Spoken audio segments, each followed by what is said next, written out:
Hello everyone, welcome back to my channel. तो आज की क्लास में हम ब्लीच के बारे में जानने वाले हैं। तो हम सीख रहे हैं 30 डेज़ का ब्यूटिशियन कोर्स। तो आज की जो क्लास हमारी होने वाली है वो 8 क्लास है और इसमें हम ब्लीच के बारे में जानेंगे। देखो, ब्लीच करने से पहले आपको सही तरीका पता होना चाहिए। बहुत से लोगों को इसे सही तरीके से करने के बारे में नहीं पता होता है और वो गलत तरीके से ब्लीच कर लेते हैं, जिससे उनको अपने फेस पे या फिर अपने जहाँ पे भी ब्लीच किया है वहाँ पे परेशानियों का सामना करना पड़ता है। तो स्टेप बाय स्टेप ब्लीच हमें कैसे करना है और इसकी सावधानियों के बारे में हम जानेंगे। सबसे पहले तो हम ब्लीच के बारे में जान लेते हैं। तो देखो, ब्लीच के इस्तेमाल से चेहरे पर मौजूद बालों के स्किन के रंग से मैच हो जाता है, जिससे हमारी त्वचा साफ हो जाती है और चेहरे पे निखार आता है। चेहरे पे ग्लो पाने, टैनिंग रिमूव करने या फिर अनचाहे बाल छिपाने के लिए फेस ब्लीच का इस्तेमाल करते हैं। ब्लीच करने से कालापन भी दूर होता है। यानी ब्लीच का जो हम यूज़ करते हैं, जो हमारे फेस के रोमे होते हैं यानी फेशियल हेयर्स होते हैं, वो ब्लीच से हमारा क्या होता है, वो कलर हमारे फेस के यानी मेरे स्किन के कलर का रोआ हो जाता है, जिससे हमारा फेस क्या होता है, ग्लो दिखता है। और साथ ही टैनिंग है वो भी रिमूव करता है ब्लीच। अब हम ब्लीच करने की विधि के बारे में जानेंगे। तो इससे पहले हमें दो चीज़ों का देखो ख्याल रखना है। अगर आपकी स्किन बहुत ज़्यादा सॉफ्ट है या फिर सेंसिटिव है, अगर आपको लगता है कि आपके फेस पे कोई भी चीज़ें सूट जल्दी से नहीं होती, तो आपको ब्लीच को टेस्ट करना होगा। इसके लिए आपको क्या करना है कि अपने कान के पीछे या फिर केहूनियों के पास ब्लीच को लगा के छोड़ देना थोड़ी देर के लिए। अगर आपको जलन होता है या फिर रैसेज होता है, अगर किसी भी तरह का प्रॉब्लम आपके स्किन पे नज़र आता है, तो आपको उस ब्लीच का यूज़ नहीं करना है। अगर आपको किसी भी तरह का दिक्कत नहीं लगता है या जलन या रैशेज नहीं होते हैं, तो आप उस ब्लीच को यूज़ कर सकते हो। ठीक है, तो ब्लीच करने से पहले इस चीज़ का आपको ध्यान देना है। स्टेप 1, सबसे पहले हम क्या करेंगे, सबसे पहले अपने चेहरे को फेस वॉश क्लींजिंग मिल्क से साफ़ कर लेंगे। तो देखो, ब्लीच करने से पहले अपने फेस को अच्छे से साफ़ कर लेना होता है। बहुत से लोग क्या करते हैं कि डायरेक्टली एक्टिवेटर जो ब्लीच होता है उसको मिलाते हैं और फेस पे लगा लेते हैं, बट ऐसा नहीं करना है। आपको अच्छे से एक माइल्ड फेस वॉश से अपना फेस धो लेना है या फिर क्लींजिंग मिल्क जो होता है उससे धो लेना, अगर आप घर पर कर रहे हो या फिर पार्लर में कर रहे हो। और ब्लीच भी देखो 2 टाइप्स के आते हैं। एक ब्लीच का जो पैकेट होता है उसमें प्री ब्लीच और पोस्ट ब्लीच के साथ ब्लीच मिलता है, और एक जो होता है डिब्बी, उसमें बस एक्टिवेटर और ब्लीच का जो क्रीम होता है वो मिलता है। तो अगर आपके पास प्री ब्लीच वाला जैसे VLCC का जो आता है ब्लीच, उसमें हमें प्री ब्लीच का पैकेट मिलता है, एक पोस्ट ब्लीच का पैकेट मिलता है, साथ ही एक्टिवेटर और क्रीम मिलता है। तो अगर आपके पास ये है प्री ब्लीच वाला पैक है, तो उसमें क्लींजर करने की ज़रूरत नहीं है। आप प्री ब्लीच पहले करके फिर ब्लीच करोगे। और अगर आपके पास बस क्रीम और एक्टिवेटर है, तो उसके लिए हमें फेस वॉश और क्लींजिंग करना होगा।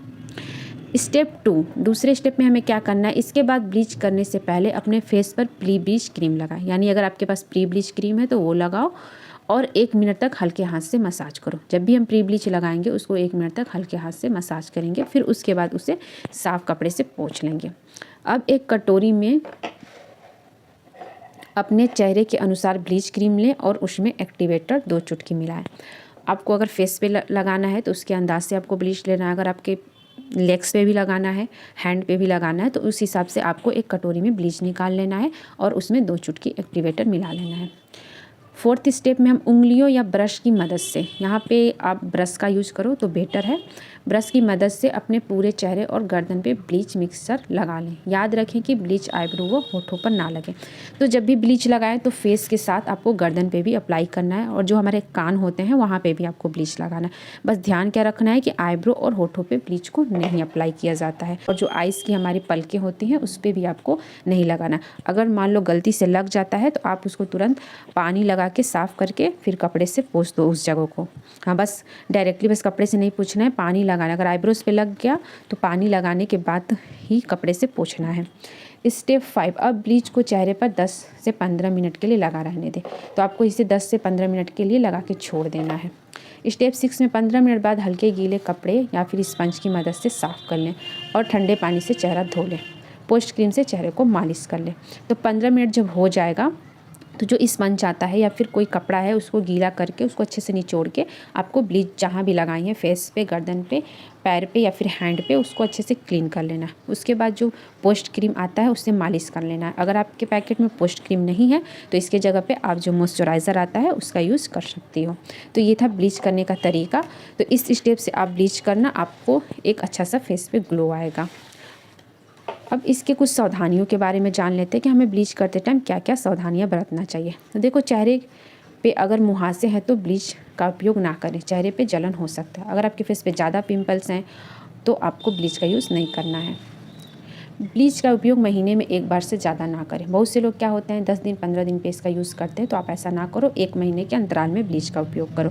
एक्टिवेटर को ज़्यादा ना मिलाएं, वरना चेहरे पर जलन हो सकता है। देखो यहाँ पे एक्टिवेटर जो होता है उसको हमें सामान्य मात्रा यानी 2 चुटकी इतना मिलाना चाहिए, ज़्यादा नहीं डालना चाहिए। बहुत से लोग क्या करते हैं फेयर यानी गोरा दिखने के चक्कर में ज़्यादा एक्टिवेटर डाल देते हैं, तो एक्टिवेटर ज़्यादा नहीं डालना है, हिसाब से जितना उसका क्वांटिटी है उतना ही डालना है।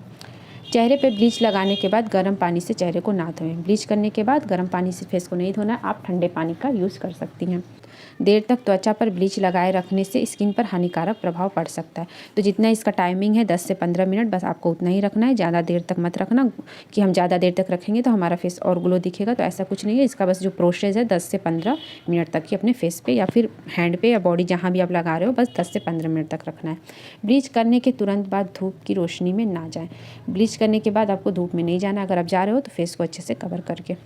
ब्लीच क्रीम में एक्टिवेटर मिलाने के लिए मेटल की चम्मच का इस्तेमाल ना करें। आपको मेटल के चम्मच का यूज़ नहीं करना है ब्लीच को लगाने के लिए। हमेशा अच्छी कंपनी का ब्लीच इस्तेमाल करें। जो अच्छी कंपनी है उनका ही आप ब्लीच इस्तेमाल करो, जिस पे आप ट्रस्ट करते हो, जिसे आप यूज़ किए हैं। अगर आप पे वो अच्छा खासा सूट करता है तो आप उसी ब्लीच का यूज़ करो। नेक्स्ट हम इसके फ़ायदे के बारे में जानेंगे कि ब्लीच करने के क्या क्या हमें फ़ायदे होते हैं। तो देखो, ब्लीच लगाने से चेहरे पे दाग धब्बे और पिगमेंटेशन की समस्या से छुटकारा मिलता है। ब्लीच करने से त्वचा पर ग्लो लाने में मदद मिलता है। त्वचा की रंगत पहले के मुकाबले बेहतर हो जाता है। तो आपने देखा होगा कि ब्लीच करने के बाद जो हमारा फेस होता है थोड़ा सा ग्लो दिखता है। त्वचा पर ब्लीच लगाकर चेहरे के बाल छुपाए जा सकते हैं, यानी जो हमारे फेस पे फेशियल हेयर्स, बहुत से लोगों के फेस पे क्या होते हैं, फेस पे हेयर्स बहुत ज़्यादा होते हैं, फेशियल हेयर्स। तो ब्लीच अगर हम वैक्स नहीं कराना चाहते हैं अपने फेस का, तो हम ब्लीच से उन बालों को छिपा सकते हैं। त्वचा की टैनिंग को दूर करने के लिए ब्लीच का हम उपयोग करते हैं। जो हमारी फेस पे टैनिंग आ जाती है उसको भी दूर करने के लिए हम ब्लीच का यूज़ कर लेते हैं। अब हम जानेंगे कि स्किन के अनुसार, यानी हमें अपनी स्किन के अनुसार कौन सा ब्लीच का चुनाव करना चाहिए, ये जान लेते हैं। देखो, ये बहुत ही इंपॉर्टेंट है कि हमें कौन सी स्किन टाइप के लिए कौन सा ब्लीच यूज़ करना है। अगर आपकी सेंसिटिव स्किन है तो सेंसिटिव स्किन के लिए लैक्टो ब्लीच का इस्तेमाल करें। जो लैक्टो ब्लीच आता है हम उसका यूज़ करें, क्योंकि इसका असर तेज़ी से नहीं होता है और इससे साइड इफ़ेक्ट भी अपने फेस पर कोई नहीं होता है। तो अगर आपकी स्किन ज़्यादा सेंसिटिव है तो आप इस केस में लैक्टो ब्लीच यूज़ करो। नॉर्मल स्किन के लिए, जिन लोगों की स्किन नॉर्मल है उन्हें किसी भी तरह की कोई स्किन प्रॉब्लम नहीं होती, तो आप ऑक्सी ब्लीच बेस्ट है। ऑक्सी ब्लीच और साथ ही आप कोई सा भी ब्लीच नॉर्मल स्किन के लिए यूज़ कर सकते हो। अगर आप फेयर स्किन टोन के यानी गोरे हो तो आप सेफ्रॉन, गोल्ड, सिल्वर, प्लेटिनम के जो ब्लीच आते हैं वो यूज़ करो। ब्रांड अलग अलग नाम होता है, उसमें लिखा होगा सेफ्रॉन। जैसे हम गोल्ड का ब्लीच खरीदते हैं, सिल्वर का ब्लीच, उसी तरह प्लेटिनम और सेफ्रॉन का भी ब्लीच आता है, वो हम फेयर यानी गोरे लोगों के लिए यूज़ करेंगे। डार्क स्किन के लिए हम पर्ल, डायमंड, पपाया का यूज़ करेंगे। डार्क स्किन पे आप गोल्ड वाला जो ब्लीच है उसको यूज़ ना करो। अगर आप ज़्यादा सांवली हैं तो गोल्ड का ब्लीच यूज़ नहीं करना है, आपको डायमंड करना है, पपाया और पर्ल का। ये चीज़ आपको ध्यान देना अगर आपकी डार्क स्किन है तो। ब्लीच के कुछ प्रोडक्ट्स हैं, उनके नाम जान लेते हैं। जैसे कि आप VLCC का यूज करो, ऑक्सी लाइफ का, O3+ का, ब्राइडल का कर रहे हो तो नेचर्स का, फेम का, ओलिविया का और अदर भी ब्रांड्स आते हैं जो आपके फेस पे सूट करता है, आप वो कर सकते हो। और अगर आप शादी पार्टी के लिए ब्लीच करा रही हैं और आपको एक अच्छा सा ग्लो चाहिए ब्लीच से, तो आप इस ब्लीच को शादी से जैसे कि 2 दिन पहले करना चाहिए। 2 से 3 दिन पहले करेंगे तो हमारे फेस पे एक अच्छा सा ग्लो आएगा। और साथ ही अगर हम फेशियल के साथ ब्लीच लेते हैं तो हमारे फेस पे और ही ज़्यादा अच्छा ग्लो आता है। तो कभी भी आप ब्लीच करो तो जिस डेट पे आपको शादी अटेंड करना है उससे 2 से 3 दिन पहले आपको ब्लीच को करना चाहिए।